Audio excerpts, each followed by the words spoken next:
सप्रदाय चैतन्यचन्द्राय नमो नमस्ते चैतन्यचन्द्राय नमो नमस्ते चैतन्यचन्द्राय नमो नमस्ते जय जय श्री चैतन्य जय नित्यानंद जय द्वैतचन्द्र जय गौरभक्तवृन्द जय जय श्री चैतन्य जय नित्यानंद जय द्वैतचन्द्र जय गौरभक्तवृन्द हरे Krishna Krishna Krishna Hare Hare Hare Ram Ram Ram Hare Hare.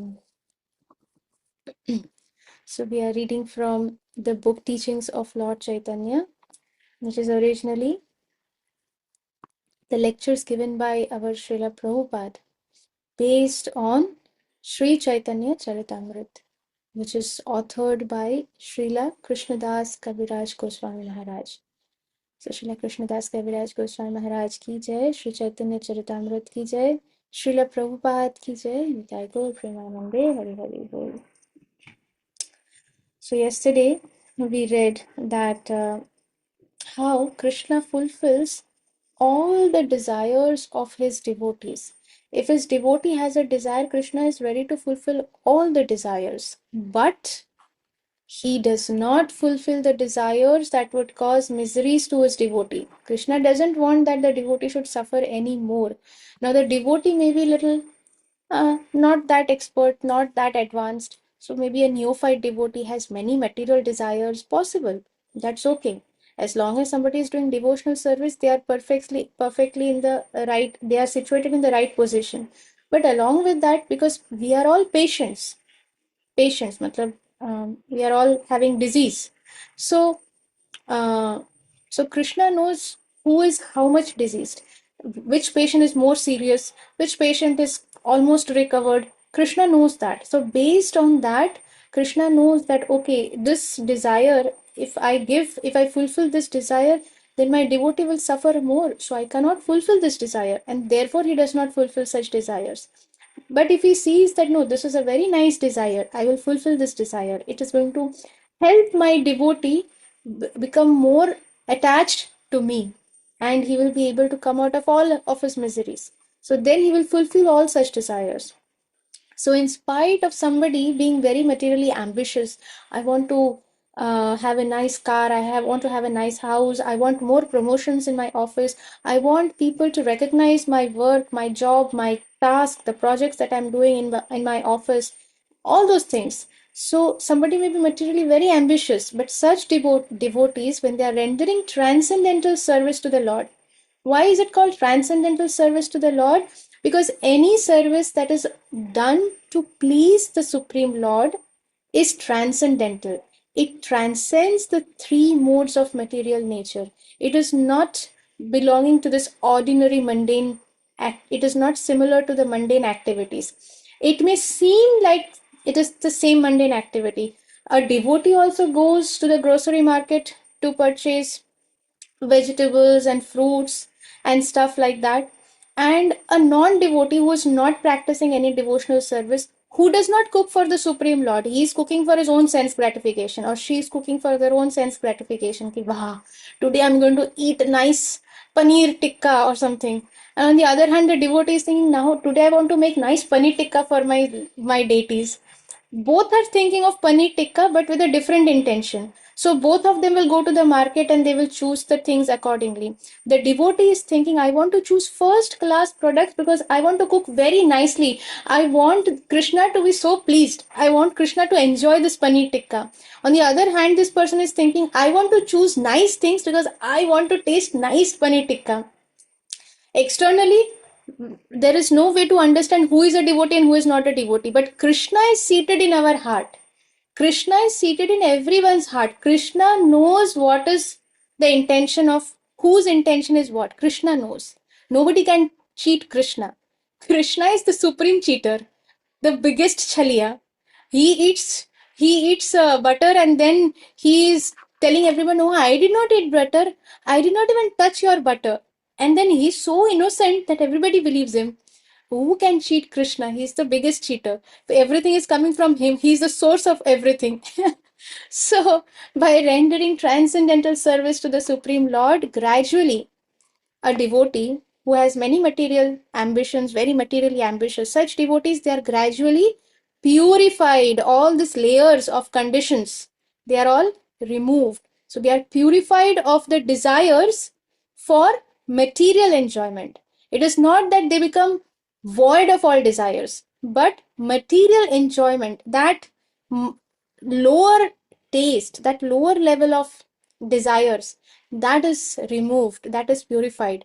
And what happens then? That devotee comes to the position, to the platform where he or she desires the pleasure of devotional service, seva anand, getting pleasure by doing devotional service, seva anand. Generally, people come into the association of devotees to mitigate some material wants. It's very common. Many people, I remember even in my childhood also, where the town where I lived, there were many sadhu babajis and when these kind of persons. So people used to go there and take their blessings that Babaji, please bless us.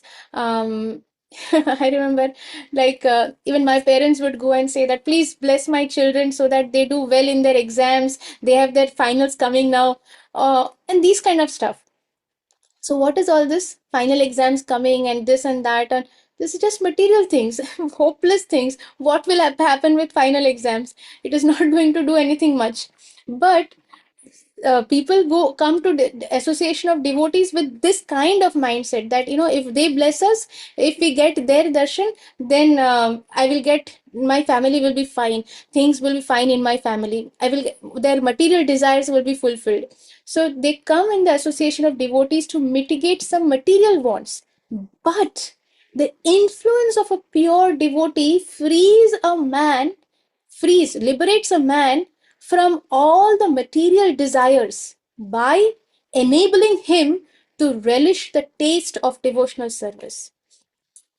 So, just like our Srila Prabhupada, when Srila Prabhupada was singing, Prabhupada had nothing actually. He did not carry anything. He only kept this instruction in his mind, that his spiritual master gave him the instruction that, why don't you go to the West and preach about this Krishna consciousness? Because everybody is suffering, everybody is bewildered, they have no direction, they don't know what to do in this life, they don't know what is the purpose of human life. And these Indians, they are blindly following the Videshis. These Indians, they are so foolish that they have forgotten their own culture. In their own culture, they can get the highest. Everything is given in their own culture. What is the purpose of human life? How to get liberated from all these chakravyu? But they don't want to follow that because now they are blindly following the Western people. So Srila Prabhupada's spiritual master, he instructed him that you go to the West and preach to the West, because there the people are still, some intelligence is there. And therefore, they will understand this message. And when they take up, and these foolish Indians, when they see that now the Western people are doing, then they will blindly follow them.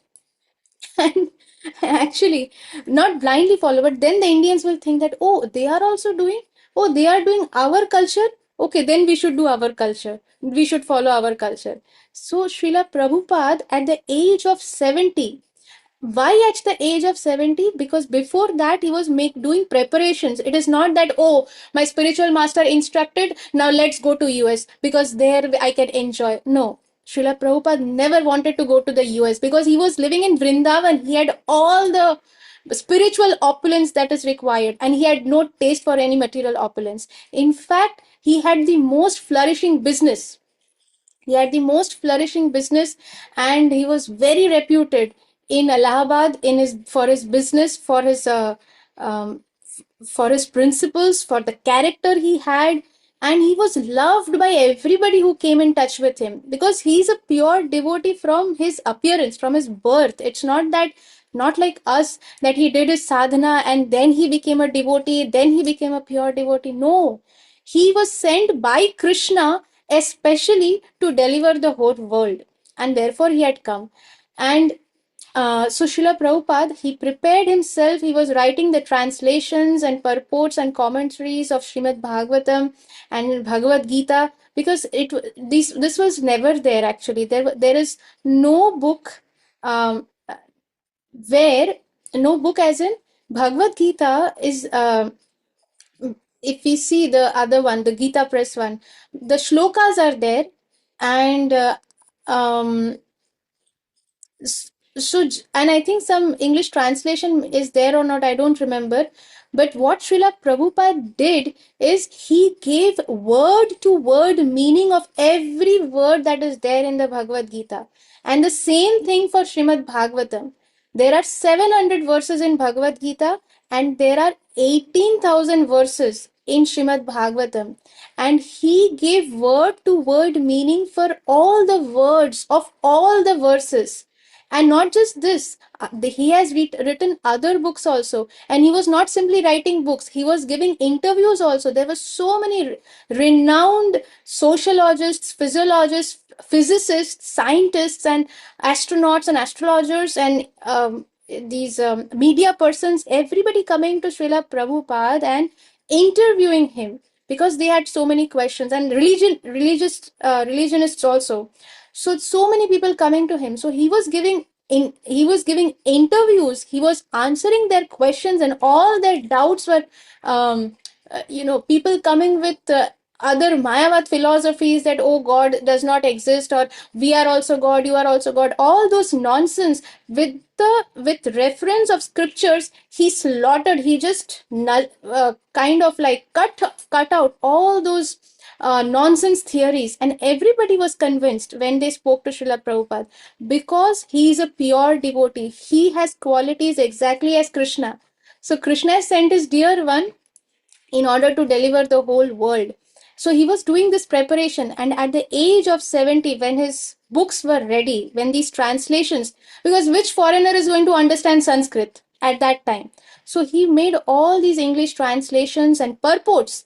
Just with the English translation, also we can't understand. So there is a purport based on the context of that verse, based on the context of who is speaking and why is he speaking this. Srila Prabhupada did not blindly just write the purports. He has, in fact, Srila Prabhupada has also revealed this very privately, not openly, but his disciples has revealed this to everyone else, that these purports are not, Srila Prabhupada says this, that I have not written these purports. These are written by Krishna himself. I was only holding the pen. So it was often seen that Srila Prabhupada would read his own purports very, very attentively, and he would himself say that, wow, Krishna, you have written such a beautiful purport. I was only holding the pen. And um, so our Srila Prabhupada, with all these preparations, he went to the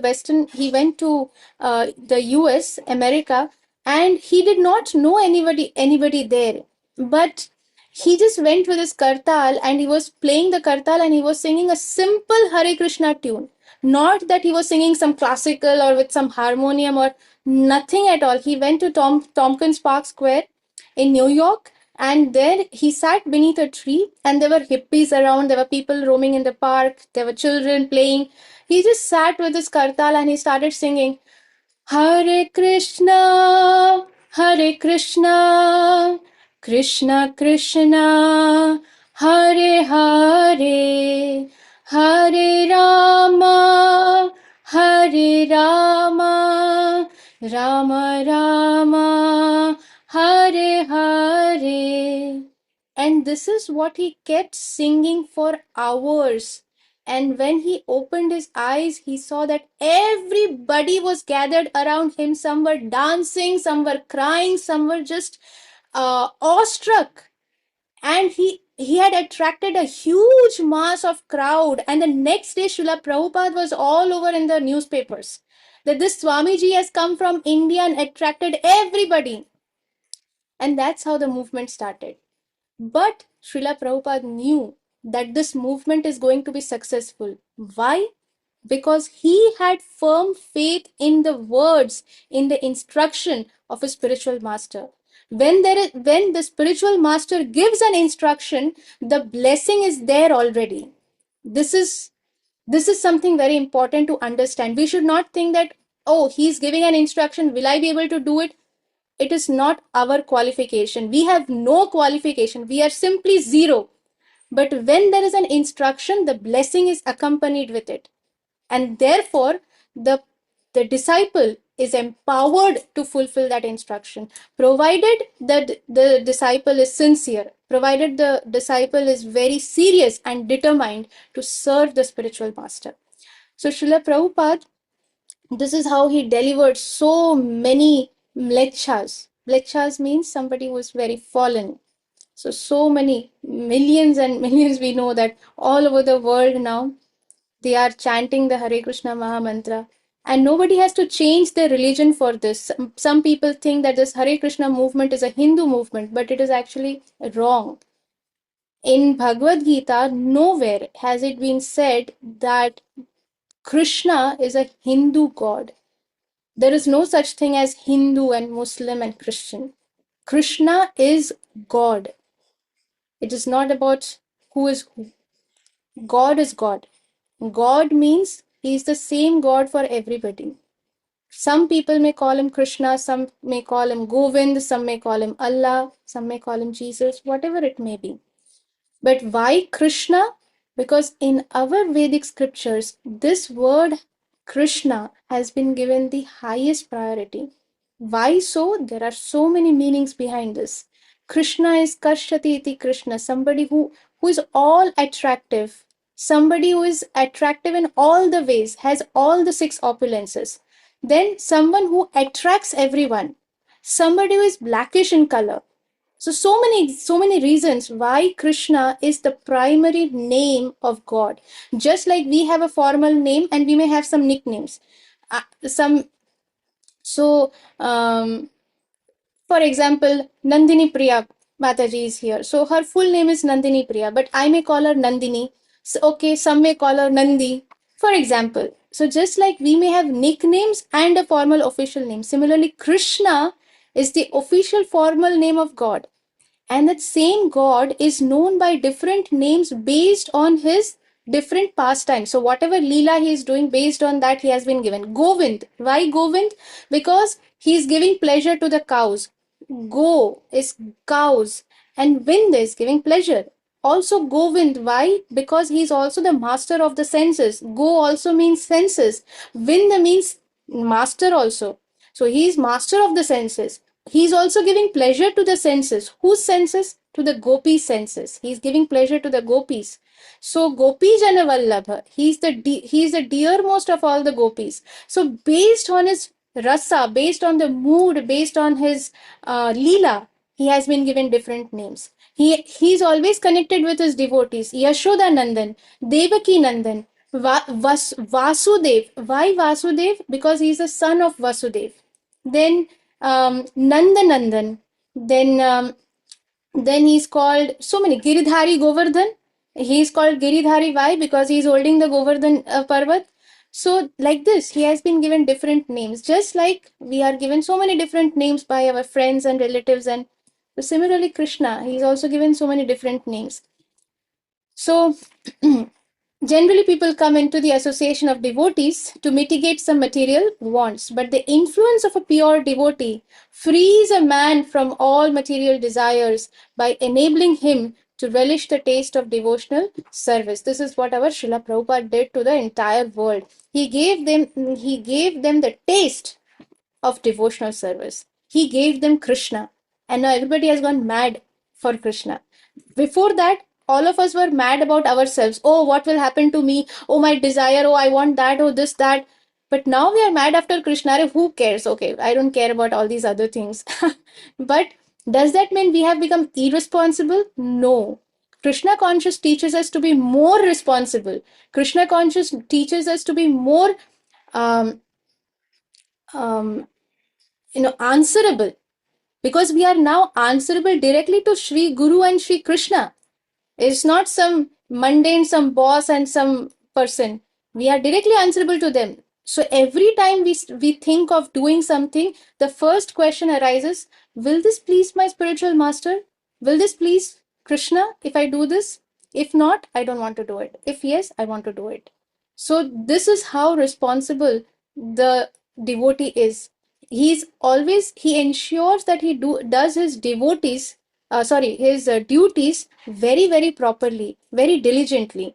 This is this is the quality of a devotee, because this is the quality of uh, a responsible person, and such a person is always compassionate towards everyone. So we should never think that somebody who is doing bhakti yoga, somebody who is in Krishna consciousness, because there are a lot of misconceptions that ISKCON devotees are only doing japa, all time they are doing japa and beads. No, if you see, once a interviewer questioned Srila Prabhupada that you all are not working, you all are just begging. So Srila Prabhupada said, "What is it?" And the interviewer thought Prabhupada could not hear the question, so they repeated the question. And Prabhupada said, "I'm working more than you at the age of 70. You are probably just 20 or 25, but I'm sure you cannot work as much as I am doing." And then Srila Prabhupada just said a few things, and the interview was totally blown back. So this is the quality of a devotee, because they are empowered by directly Krishna. The source of all power, the source of all energy is coming from Krishna. So devotees actually are very, very responsible, and they are doing much more work than anybody can really think. Material in mundane material world. So again, today we'll pause here and we'll continue tomorrow, Krishna willing. So in case if there is any question or any doubts, you can always ask in the group, in the common group, or you can note down your questions and you can ask after the class if there is time. So with that, we'll end for today. वाञ्छाकल्पतरुभ्यश्च कृपा सिन्धुभ्यैव च पतितानां पावनेभ्यो वैष्णवेभ्यो नमो नमः। अनंतकोटि वैष्णव वृंद की जय। श्रील जय पताका स्वामी गुरु महाराज की जय। जगत गुरु श्रीला प्रभुपाद की जय। हिताई गौर प्रेमानंदे हरि हरि बोल। हरी हरी हरी हरी बोल, बोल। हरी हरी बोल। क्षमा करें।